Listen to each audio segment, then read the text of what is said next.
غلام سے شہزادہ جنت تک، حضرت زید بن حارثہ کی داستان۔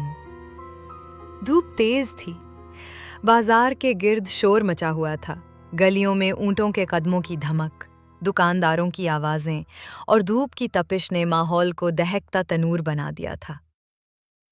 انہی ہنگاموں کے بیچ ایک دبلا پتلا بچہ زنجیروں میں جکڑا کھڑا تھا۔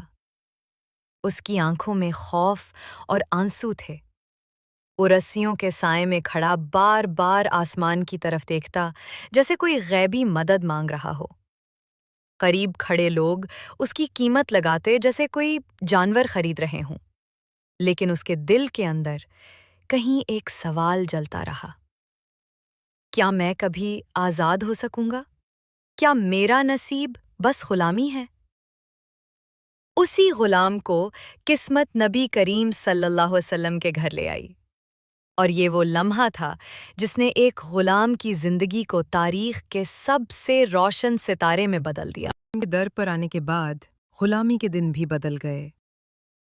گھر میں شفقت، گفتگو میں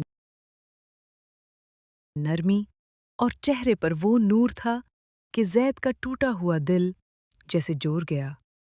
کچھ دن بعد قافلے والے زید کے والد کو لے کر مدینہ پہنچے۔ دھوپ میں پسینے سے شرابور وہ باپ لرزتے قدموں سے نبی کریم صلی اللہ علیہ وسلم کے در پر آیا۔ اس نے زید کو دیکھا تو چیخ مار کر لپٹا، بیٹا، ہم تجھے ڈھونڈ ڈھونڈ کر ہار گئے تھے۔ تیری ماں کی آنکھیں خشک ہو گئیں، چلو ہمارے ساتھ واپس چل۔ بازار میں مجمع لگ گیا۔ نبی کریم صلی اللہ علیہ وسلم نے سکون بھری آواز میں فرمایا، فیصلہ زید کرے گا۔ اگر وہ چاہے تو اپنے والد کے ساتھ جا سکتا ہے۔ زید کی آنکھیں نم تھیں۔ ایک لمحے کے لیے باپ کی صورت کو دیکھا، پھر رسول اللہ صلی اللہ علیہ وسلم کے چہرے کی طرف نظریں اٹھائیں۔ نور سے جگمگاتا چہرہ جو ہر درد کا مرہم تھا۔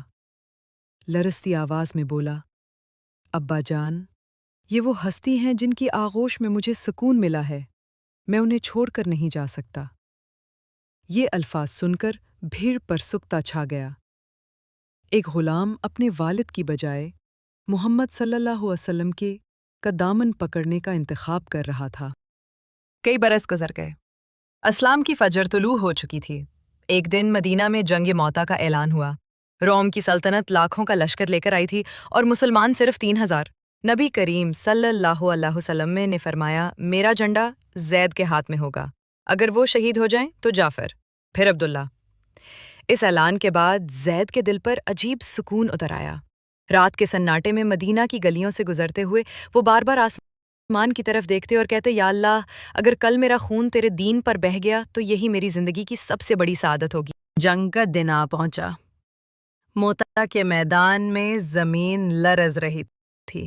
رومی لشکر تلواروں اور ذرہ بکتر میں لپٹا ہوا تھا۔ مسلمانوں کے دل دھڑک رہے تھے، لیکن زید نے جھنڈا بلند کیا اور للکارا، مسلمانوں، جنت آج ہمیں پکار رہی ہے، آؤ موت کو گلے لگائیں۔